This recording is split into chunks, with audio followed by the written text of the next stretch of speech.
Hi friends, ఇప్పుడు నేను ఒక వీడియో చూపిస్తాను మీకు. దయచేసి ప్లీజ్ ఓపిక తెచ్చుకొని కొంచెం టైం తీసుకొని ఆ వీడియోని అయితే చూడండి.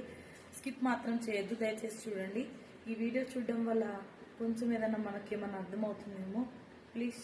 ఈ రోజు వేటులో నేను ఒక న్యూస్ చూస్తుంటే ఒక న్యూస్ అయితే నాకు చాలా బాధ అనిపించింది ఫ్రెండ్స్. ఏంటంటే ఒక స్కూల్లో హెడ్ మాస్టర్ సారు పిల్లలంతా కూడా ఎవరి మాట వినట్లేదని, సరిగా చదవట్లేదని, ఏం చేయాలో తెలియక పిల్లలందరి ముందు కూడా సాష్టాంగ నమస్కారం చేసి వాళ్ళందరి ముందు కూడా గుంజలు తీశారు సారు. ఎంత బాధ అనిపించిందంటే నేను సామాన్యంగా ఏ విషయాలపై కూడా మాట్లాడాలనుకుని ఫ్రెండ్స్, ఎందుకంటే అంత మాట్లాడే అర్హత నాకు లేదనుకుంటాను. ఈ ఒక్క విషయంలో మాత్రం మాట్లాడదాం అనుకుని మీ ముందుకు వచ్చా ఫ్రెండ్స్. దయచేసి పూర్తిగా అయితే చూడండి. మేము చదువుకునే రోజుల్లో ఎలా ఉండిందంటే, మేము ఏదైనా తప్పు చేస్తే స్కూల్లో టీచర్లు కొడతారని చెప్పి చాలా భయం అయితే ఉండేది మాకు. ఒకవేళ స్కూల్లో కూడా మేము మాట వినకపోతే టీచర్లు మా పేరెంట్స్ ని పిలిపించేవాళ్ళు. మా అమ్మ నాన్న ముందే మమ్మల్ని 4 దెబ్బలు కొట్టేవాళ్ళు. దాన్ని చూసి మా అమ్మ నాన్నలు కూడా ఈడ్చి ఇంకో 4 దెబ్బలు కొట్టేవాళ్ళు మమ్మల్ని. అందుకే టీచర్లు అంటే మాకు చాలా భయం అయితే ఉండేది. మీరు గమనించండి, నా వయసు వాళ్ళు అలాగే నాకన్నా పెద్ద వయసు వాళ్ళు అందరూ కూడా మేము డబ్బులు సంపాదించుకోలేకపోయినా చాలా గౌరవంగా పెరుగుతుంటాం. అలాగే టీచర్లు అంటే మాకు దేవుడితో సమానం. కానీ ఈ మధ్య కాలంలో ఏమైపోయిందంటే, తల్లిదండ్రులందరూ కూడా వాళ్ళ పిల్లలంటే మహాగారాభం అయిపోయింది. కనీసం వాళ్ళు ఏదైనా తప్పు చేసినా గానీ టీచర్స్ వాళ్ళని ముట్టుకోవాలంటే భయపడిపోతున్నారు. మనం సినిమాలో చూస్తుంటాం, పిల్లలండి ఎందుకంటే కొడతారు, చెప్తే వింటారండి, ఇలాంటి మాటలు వింటుంటాం కదా. ఇవన్నీ కూడా ఉత్త డూపు. కొంతమంది చెప్తే వింటారు, కొంతమందిని ఉతికితేనే వింటారు. మీరు తల్లిదండ్రులు అతిగారాపం చేయకండి. మీ వల్ల కావట్లేదంటే టీచర్స్ కి చెప్పండి, సార్ మా వాడు తప్పు చేస్తున్నాడు, దయచేసి వాడిని సరైన మార్గంలో పెట్టండి సార్ అని చెప్పి మీరే చెప్పండి. అంతేగాని ఈ ప్రపంచంలో మీకే పిల్లలు ఉన్నట్టు